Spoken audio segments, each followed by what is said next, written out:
I want to preach out of the book of Luke this morning. But before I do, I want to open up the service with a section of 1 Corinthians. And just to hear the heart of what Paul is saying. And then we'll jump into Luke. And then, you know, it's marvelous reading out of the Bible. And it's marvelous reading parables. And it's marvelous reading little short stories in it. But I find today, in this day of age, people have no understanding why that book is actually even in the Bible. It's got beautiful stories. And there's little gems you can take home. But if we don't have some basis, some understanding why we have 66 books in the Bible, and not the Apocrypha and the Catholic books within the Bible as well, why don't we have that? You know, our Bible's got 66 books. 39 in the Old Testament. And let me just read 1 Corinthians from verse 18. It says this: "For the word of the cross is folly to those who are perishing, but to us who are being saved, it is the power of God. For it is written, I, God, will destroy the wisdom of the wise, and the discernment of the discerning I will thwart. Where is the one that is wise?" This is sarcasm dripping from God's lips. Where is the one who is wise? Where is the scribe? Where is the debater of this age? Has not God made foolish the wisdom of the world? For since in the wisdom of the world did not know God through wisdom, it pleased God through the folly of what we preach to save those who believe. For Jews, they demand signs. And Greeks, you and I, we demand wisdom. But we preach Christ crucified, which is a stumbling block to the Jews and folly to the Gentiles. But to those who are called both Jews and Greeks, Christ, the power of God and the wisdom of God. For the foolishness of God is wiser than men, and the weakness of God is stronger than men. Let's pray.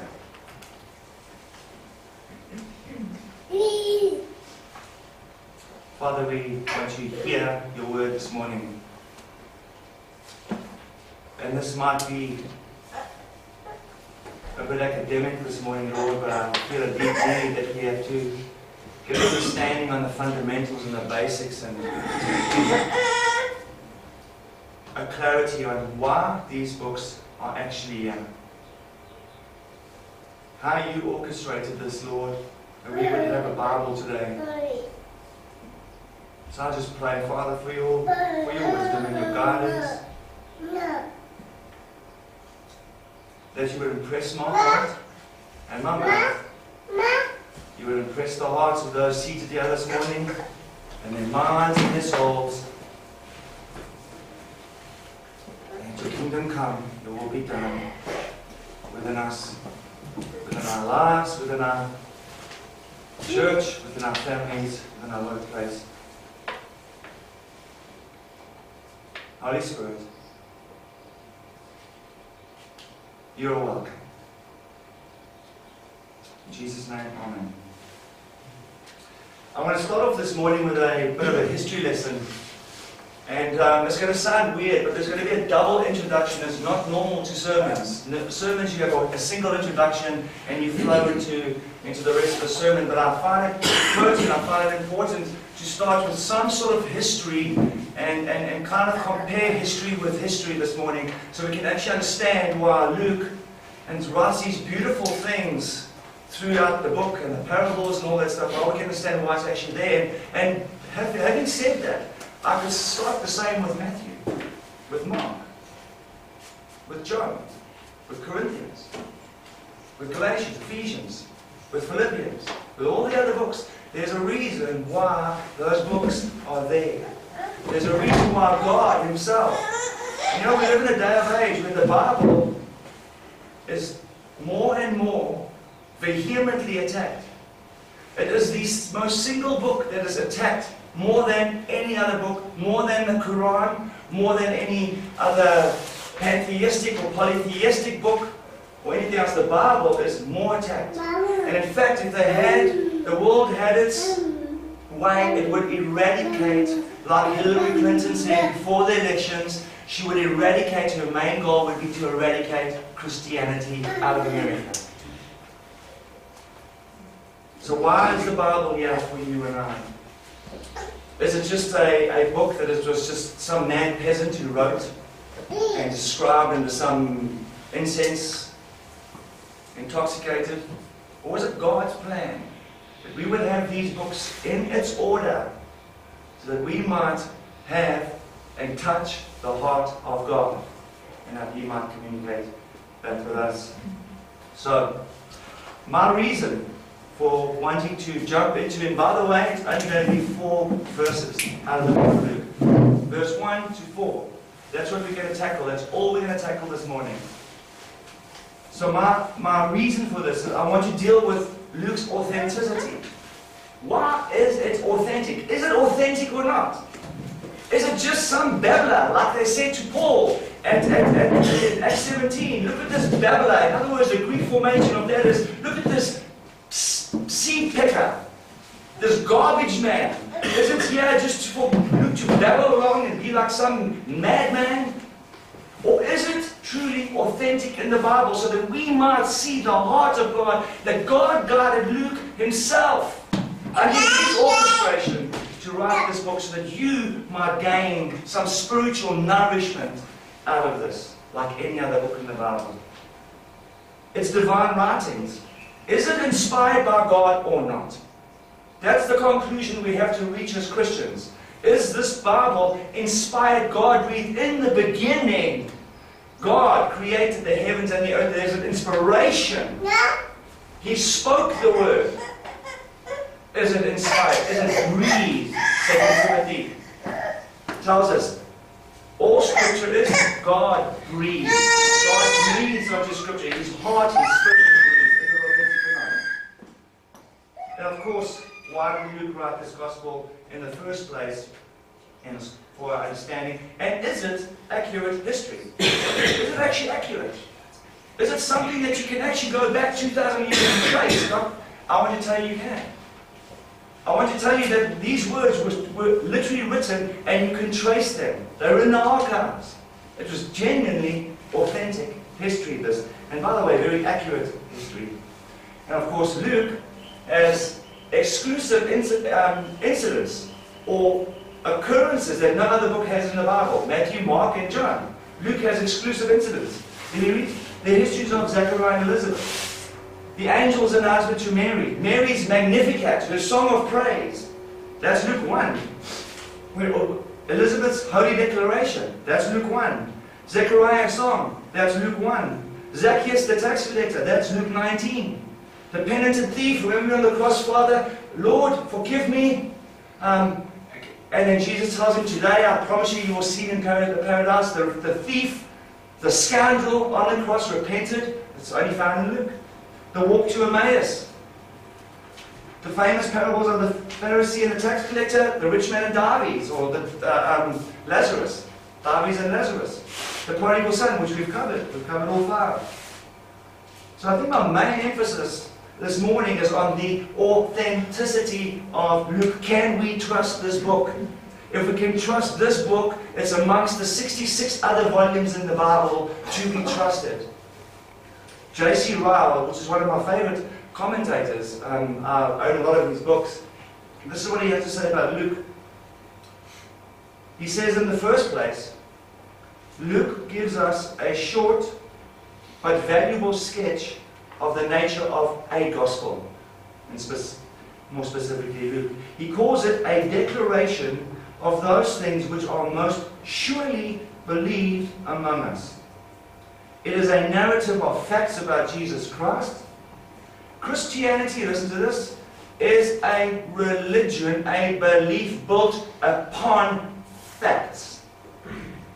Not hearsay, upon facts. Let us never lose sight of this. It came before mankind at first in the shape. The very first preachers did not go up and down in the world proclaiming an elaborate artificial system of abstruse, which really means awkward or esoteric, up there, no one, only for special kind of people. But they just proclaimed down to earth messages messages of the gospel that everyone else could understand, and its deep principles in normal tongue. They made it their first business to tell all men great plain facts. They went about telling a sin-laden world that the Son of God had come, and He had come down to earth and lived for us. He died for us, and He has risen again. The gospel, after its first publication, was far more simple than we make it out today to be. When the first gospel was proclaimed in the days of Jesus and after His resurrection, it was far more simple than we have it today. We've made the gospel difficult. We've made it unreachable. We've put all our minds and academic knowledge into the gospel. And here's the great paradox, family. Jesus Himself made it very difficult for people to enter the kingdom. Because He chose the foolish and He chose the scum. But now it's the wise who are making it very difficult for those whom Jesus would want to come into heaven and into His kingdom. The wise are making it very difficult for those people. And we, the wise, are proclaiming an abstruse, an esoteric, a hierarchical, and non-reachable gospel for people. I can never attain that. And we keep people out of the kingdom of God. And it's not because of our academic knowledge. We preach the wrong gospel. And people get involved in the wrong gospel. And they're on a highway to hell. So can the Bible be trusted? Or is it a fairy tale? It's my question. Can the Bible, when we open the pages, can you entrust this as the most important words ever to reach your eyes, your ears, your soul? Or is it a fairy tale on par with Alice in Wonderland or any other fairy tale you would choose? It is said that the Bible is a man-made fallacy or a fabrication of so many things. This is what people say. Man has fabricated these words and it's never ever taken place. As I said in the past, I've always said this, in the past 2,000 years and even today, the world is wholeheartedly, vehemently, passionately, with absolute zeal rejecting this book and you people who carry this message. They're rejecting you. And they will carry on doing that until Christ returns. So my objective this morning is twofold. I want to show that the Gospel of Luke is a genuine, authentic, and historical account of Jesus Christ, Him being the God-man, the only begotten Son, who came down to earth in human form, God incarnate, to die for our sins, and then rise to heaven so that we might be like Him one day and be with Him one day. And then secondly, to draw some spiritual truth only out of 4 verses this morning.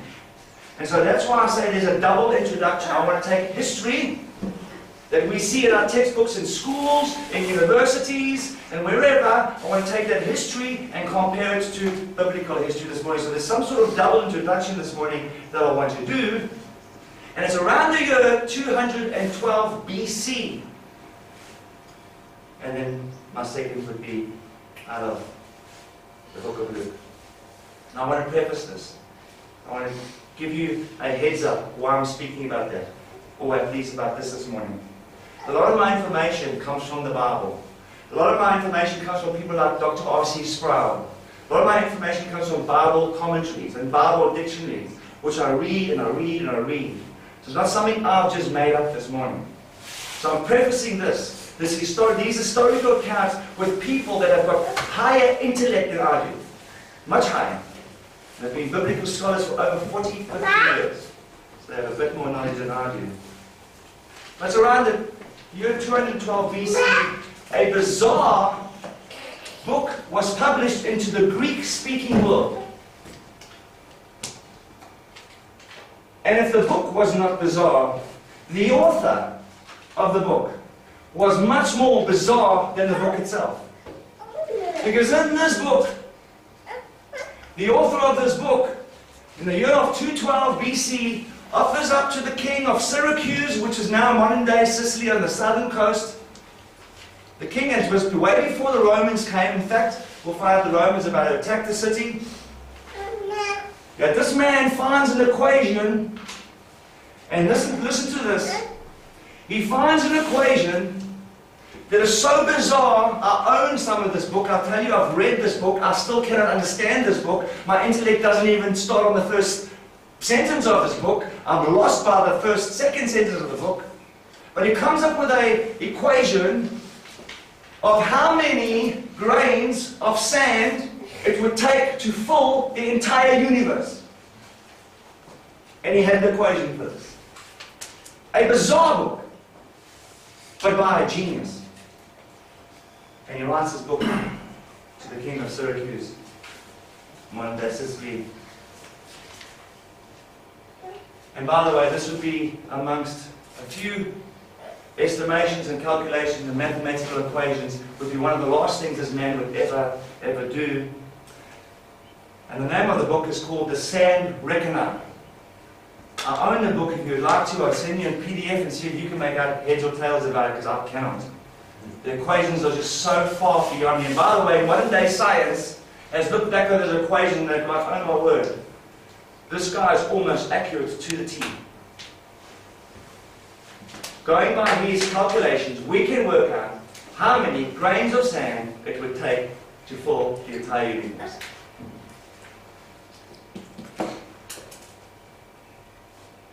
This guy died because his city of Syracuse came under Roman attack by none other than Marcus Claudius Marcellus. In the year 212, known as the Sword of Rome, he was a tactician of note.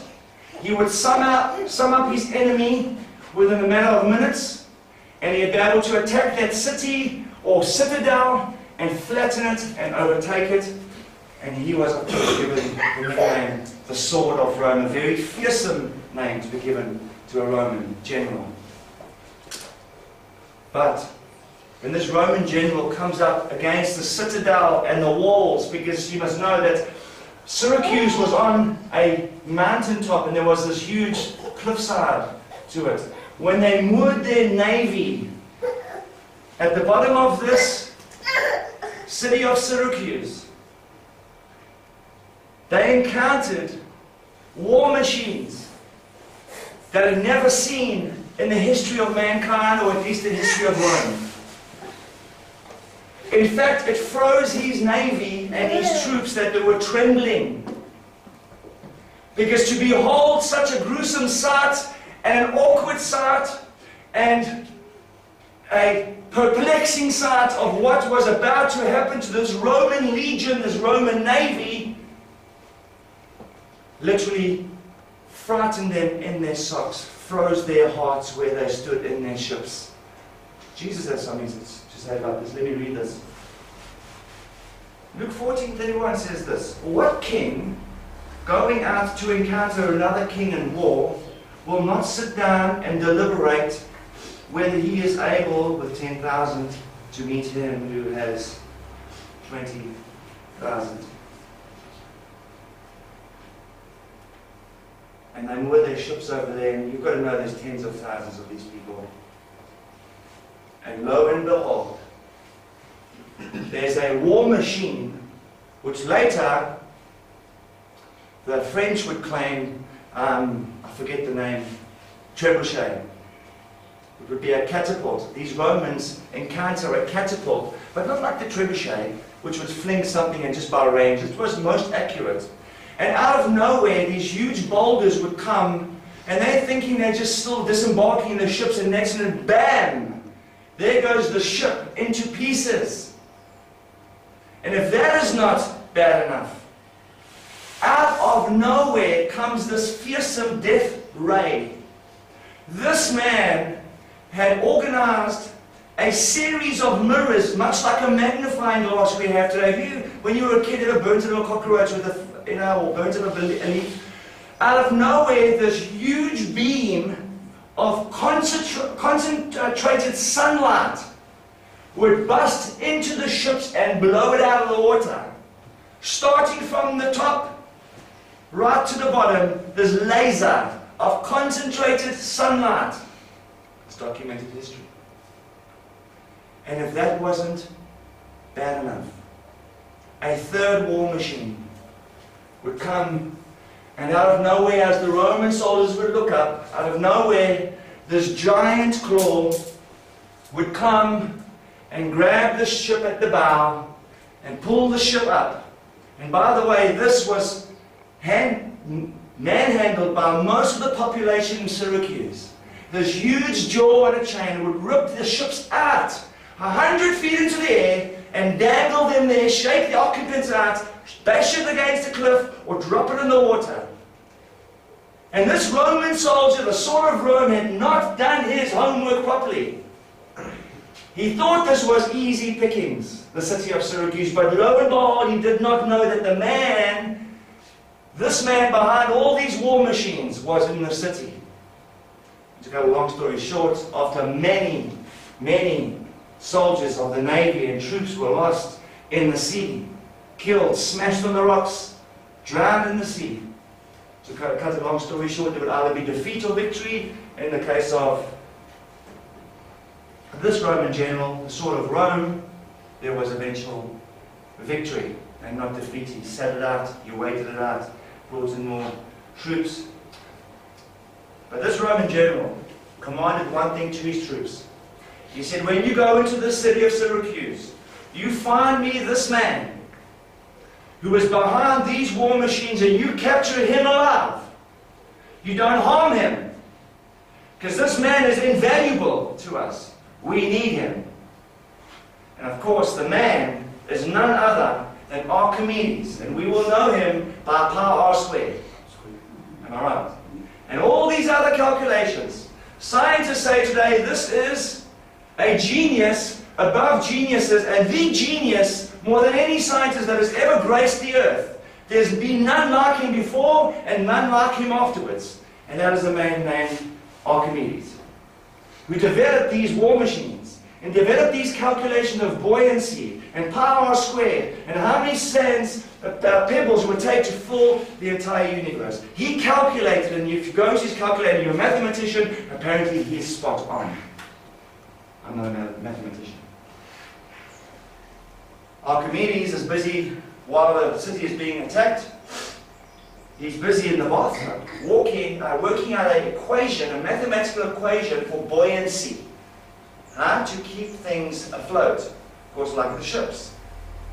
And he runs out into the street, and he's well known for this. Eureka! Stark naked, tackle out into the streets, shouting, "Eureka! Eureka! Eureka! I have found it." And that's where we get our word today, Eureka. And of course he goes back to his little home after he's kind of jumped for joy that he's worked out these equations. And as he's busy with his equation, and there comes the Roman soldier. And Archimedes, being as crass and kind of rude as he was, he tells the Roman soldier, because he sees the Roman soldier out of his peripheral, says, "Don't touch my stuff." And the Roman soldier loses his cool and beats the 75-year-old man to death, there and then. And there's Archimedes, down in history. I wonder what he would have done if they had not beat him to death. I wonder what he would have done for Rome if they had not beat him to death. And Rome, historically, this is a fact, used many of his equipment and calculations to build their roads, to build their bridges, to build whatever they needed, and also their war machines that they used from this man, Archimedes. Two things I want to say about this man. I've said it already. Archimedes is regarded in the scientific world today as the most cleverest man ever to walk the planet. One other thing he said. He tells us, a king of Syracuse, he says, "Listen, give me a lever long enough and a place to place that lever, to stand the lever, and I will move the world." He already had the calculation for that. Give me a lever long enough and a place to stand that lever, and I don't know if he was talking about the moon or what he was talking about, but he would be able to move the world in his calculation. R.C. Sproul has this to say about it.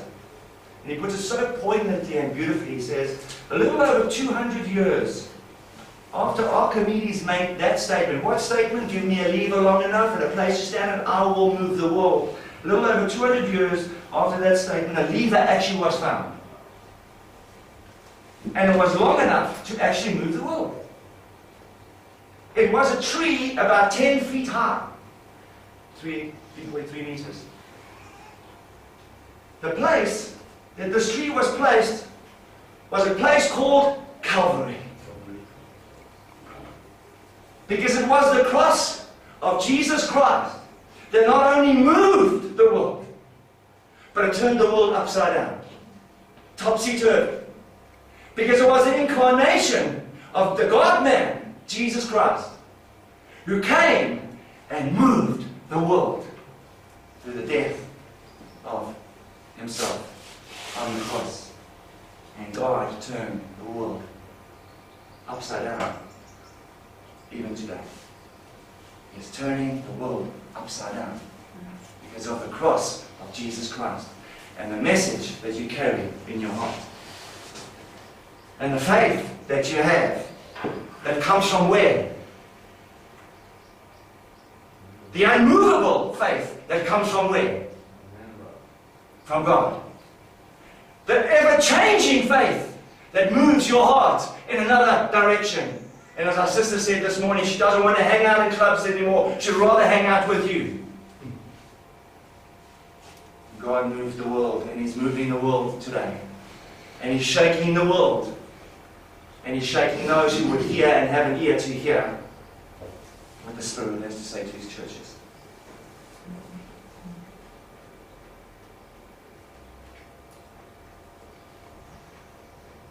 I want to just compare that bit of history, and it's genuine history, you can go and look it up, to the history of the Bible.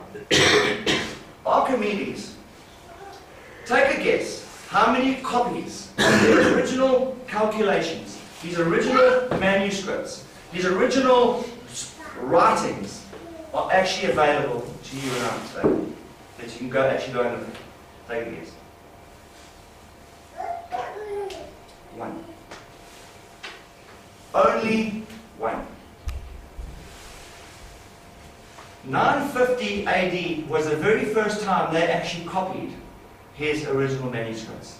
So we have that original copy from 950 AD.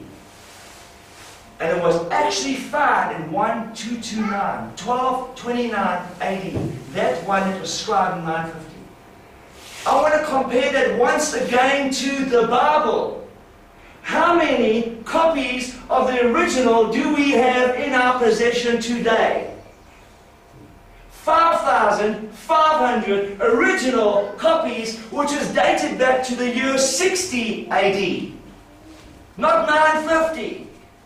So you've got to know that God has ensured that you and I would have something in our hands that is factual, that's got evidence, that is not man-made. It's not some peasant who's smoking dweeby. But you would be able to read that Bible and know for sure that God above made sure you would have something that has got the heart of God to speak to you. That's why we need to look at our pages in Scripture with different eyes. That's why we need to look at our pages in Scripture with God speaking to you. With God speaking to you in your language. Reaching your heart, my friend. Because He's ensured over 2,000 plus years that you would have at least something that tells you the heart of God. Now compare history with history. People would rather go to the universities and pull out Archimedes and say that's factual, but they will go to the religious section and say that's all rubbish. But yet the religious section is shouting at the academic section, saying, compare us. 5,500 copies, 1 copy. Which are you going to choose? Which is more correct? They're both true. But it just gives you and I a bit more understanding that God wants that book that you read, not just to tell you good stories, but to penetrate your soul. And that's why we have books like the Book of Luke. Let's take it from the very first 4 verses. And I'm only going to read 4 verses, family. We'll tackle the rest next week. But I want to give you an introduction as to why Luke starts the way he does. Because it's an ancient language. But it's a language that still pertains to you and I today. We can go and read all the history of humanity and miss the heart of God. We can read all the history of everything in the world and become all these clever people, but miss the language and heart of God and Him speaking to us. And nothing to even look forward to. Eat, marry, drink, tomorrow we die. Luke chapter 1, verses 1 through 4 says this: Inasmuch as many have taken to compile a narrative of the things that have been accomplished among us, just as those who from the beginning were eyewitnesses and ministers of the word have delivered them to us, it seemed good to me also, having followed all these things closely for some time, to write an orderly account for you, most excellent Theophilus, that you may know and have certainty concerning the things you have been taught. Most excellent Theophilus. I'm going to get to that in a moment. So Luke starts out and he's saying, listen, I have done my research. And I'm going to show you where he's done his research from. And I've compiled this book, Most Excellent Theophilus, so that you might know for certainty, without any waver, without any doubt, that what I'm about to tell you is the truth. Because not only was Luke a doctor, a physician, he was an impeccable historian. A historian of note. And that, by the way, is in the pages of history as well. That's why we have this book. Because he took his time. And he got his things from different sources. Number one, he would have got his information from the Apostle Paul, because him and Paul were mates. If you go to Acts chapter, I think 16 through 19, you'll find that Paul is hanging out, Luke is hanging out with Paul on at least his 3rd missionary journey, his 4th, 5th, and 6th missionary journey. So he got a lot of his information from Paul, the Apostle. What does the book of Acts tell us? That Paul was the last person to become an apostle. Corinthians tells us, all the other books tell us that. Paul even thinks himself as an abortion. But yet he got a lot of his, come and sit down, got a lot of his information from Paul himself. Who else would Luke have got his information from? Well, the woman. The woman that hung around Jesus. He would have got his information from them. He would have asked them questions. Where are you at the tomb? Because remember, you must know, Luke is a 2nd generation Christian. He was not around when Jesus was before. He wasn't a Christian. He's a 2nd generation Christian.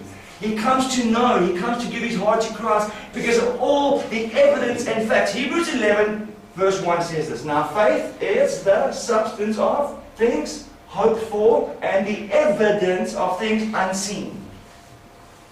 It's evidence. It's not just blind faith. I believe because my opa believed and my mom believed and that's not faith. Faith is based on evidence.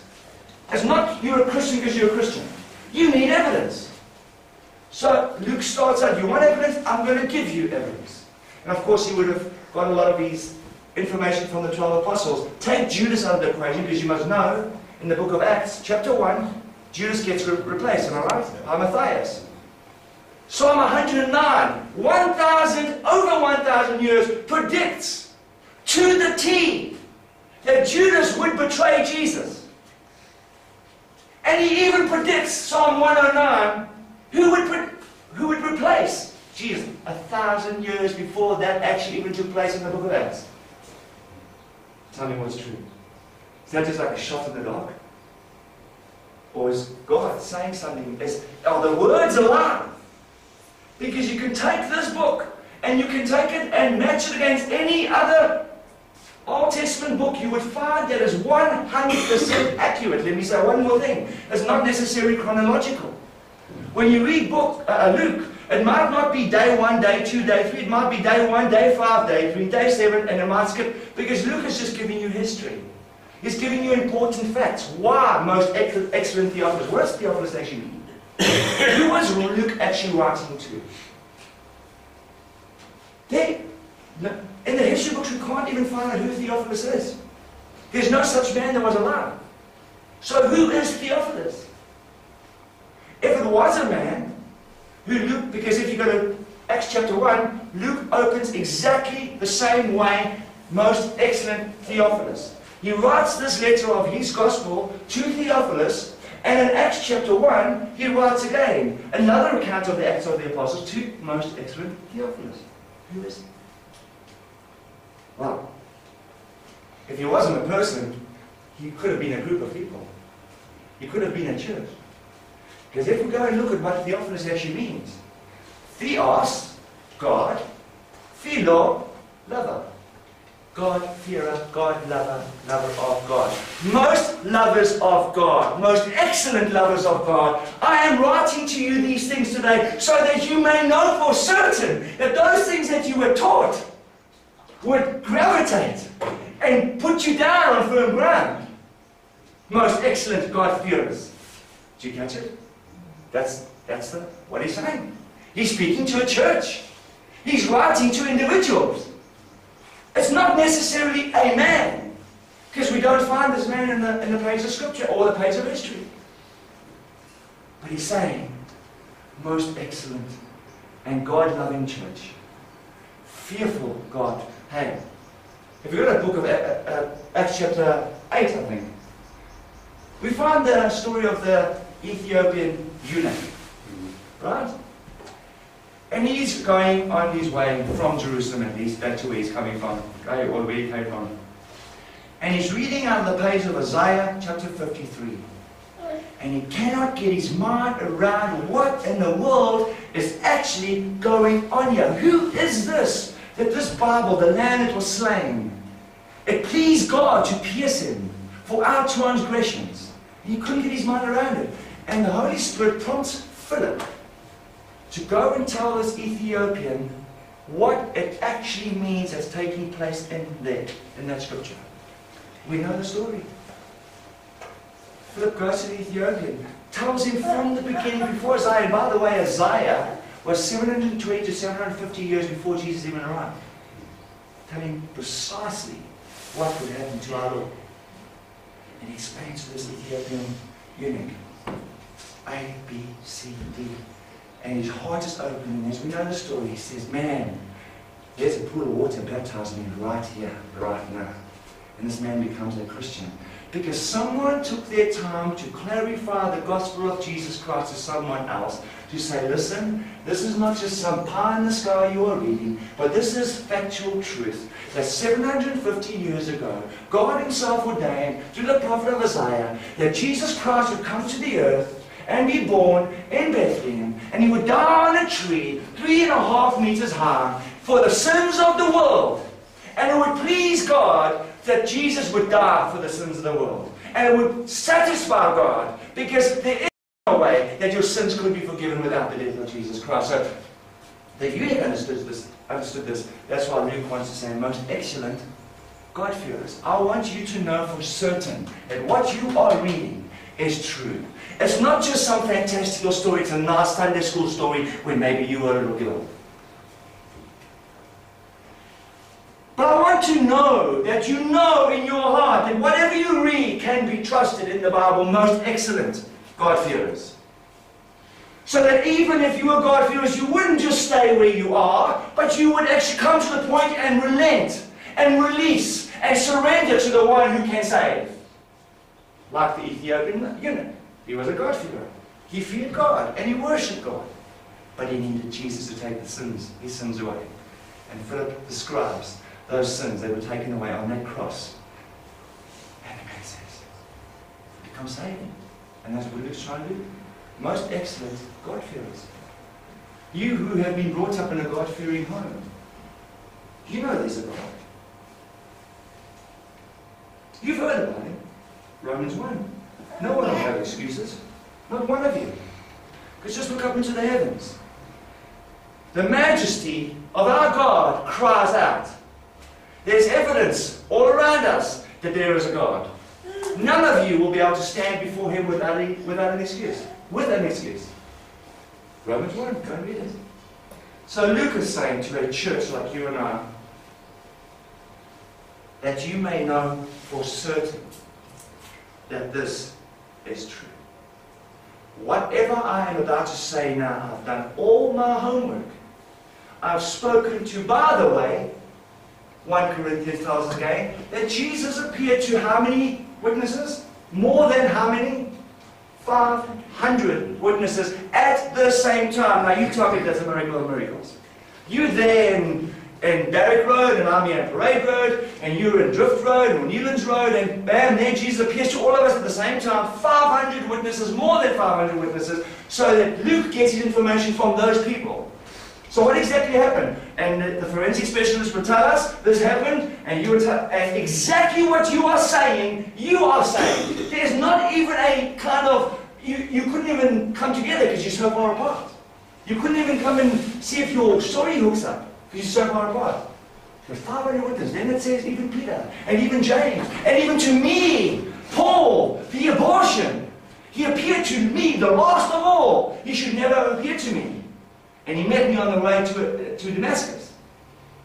So you've got to know, Luke gets his information from all of these, that you may know that everything else, when we speak about Dives and Lazarus, and all these other wonderful stories, that they actually did happen, but more that there's a spiritual truth for you and I to keep you going, that this word we might trust.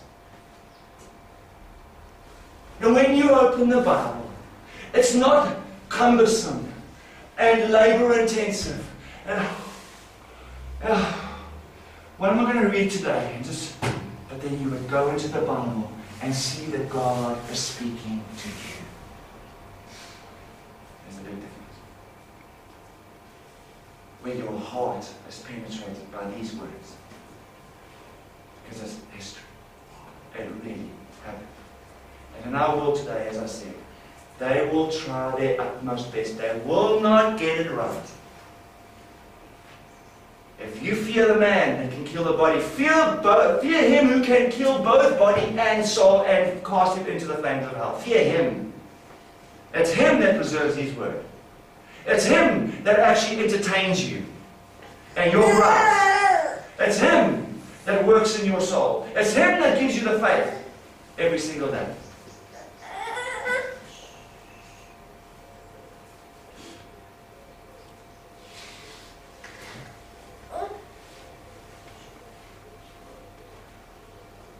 I want to end, because as I said, this is history with history, and it's just a mere introduction. But there's one thing, most excellent church, you God-fearers.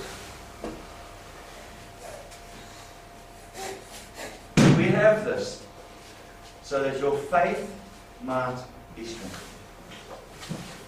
That's why we have these 66 books. That your faith might be strengthened. That you might hold on to something that is true. Pilate says, what is true? I'll bet you a lot of you have asked the question. Maybe not in those exact words. But I bet you a lot of you have been disillusioned before and not know what is truth. I can't even trust my best friend. They just screwed me over. I've done a double bolabakisi. What is truth? Who can I trust? Who can I trust that won't screw me over? And here we have the book of the Bible. Inspired, God-breathed. Ready for reproof, upliftment, correction, so that you might reach heaven. You see, these words, they're symbiotic. They're typed. There's a language behind it. It's done on a typewriter or a computer. So we see that as black and white, and if you've got like a highlighter like me, you'll see maybe pink and green and stuff where I highlight text. But it's really just words. But we look beyond words, because if God has decided to preserve these words for over 6,000 years, you've got to know that there's something going on. That He wants you to stick to the faith. Most excellent church. You've got fears. It is for the strengthening of your faith. It is so that you might find refuge in the one who strengthens your faith.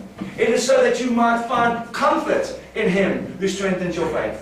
So that you might find joy in Him and never look upon Him the way you look upon yourself sometimes.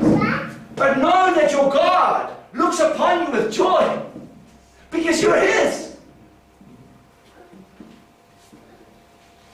That's why we have books like Matthew, Luke, John, Acts, Corinthians, Galatians, Ephesians, Philippians, on and on and on. Genesis, Exodus, Leviticus. That your faith might be strengthened. And I wasn't even going to say this, but let me just add that to that you know the Bible calls us to speak to one another with psalms, hymns, and spiritual songs, making music in our hearts of the Lord, always lifting each other up. I think this women's group is an excellent idea. I really do. I really, really do. So that you, most excellent God-fearers, would be able to know each other, find comfort in each other, and with each other. We have got the Bible today. Next time you open those onion pages, know that God is speaking straight to you. It's a divine word. It's not an English, Chinese, it's divine. He has preserved it. Like my family makes preserved peaches and preserved whatever. Let me say this. I'm going to say from verse 4 that you may know, listen to this, and this is so important. Luke's got something behind the scenes that we don't often see. I'm going to end with this. It says that you may know for certainty, with certainty at least, concerning the things. Now take those two words, the thing, article, and a verb, the things. You have been taught. That word, the thing, actually comes from a Greek word, logos, which actually means the words. Now Luke, being a clever historian, has got something to say about that. Who is the Word? John chapter 1 says what? In the beginning was? The Word. And the Word was? God. And the Word was with? And He was in the beginning with God. And nothing that was made without Him. Everything that was made with Him. And the Word became flesh, and He became the light of men. The things. You see, we see, oh, what are things? No. That you may know for certainty the Word and the words of Christ with certainty. Those things that you have been taught. Luke's very clever here. He's very clever. He's pointing you directly to the cross. Whatever's going to come out of his mouth now, because we know that Luke ends with Jesus dying. And we know that Luke ends with Jesus rising from the grave. And we know that Luke ends with Jesus on the way to Emmaus. You know the story. So everything that is about to come is already pointing to the Word. The divine Word.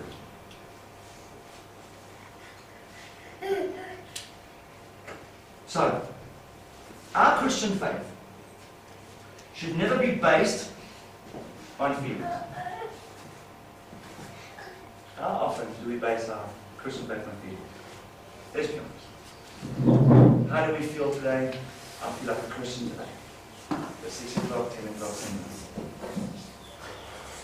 And if you were to base your faith on feelings, because we all got feelings, we all get upset, then I tell you, family, that 99% of your lives will be spent in absolute misery and get nothing from Jesus. If you based your faith on feelings. But our faith is based on evidence. Genuine. We've got feelings. Everybody hurts. Who's saying that song, by the way? Ariane? Anyway, it's got down to the 80s now. But everyone hurts.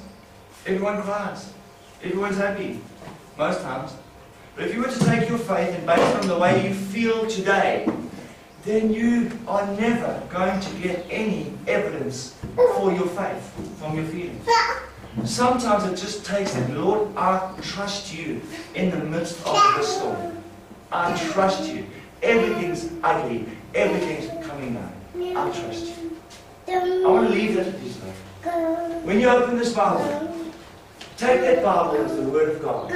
Take it on face value and read it as an historical but spiritual account of Jesus Christ, who was at the beginning of the world with a triune Godhead, who spoke this world into existence, but yet came down. And he was a believer long enough, put on a tree, to move your hearts in 2017. That's why you are most excellent God. Let's pray. Lord,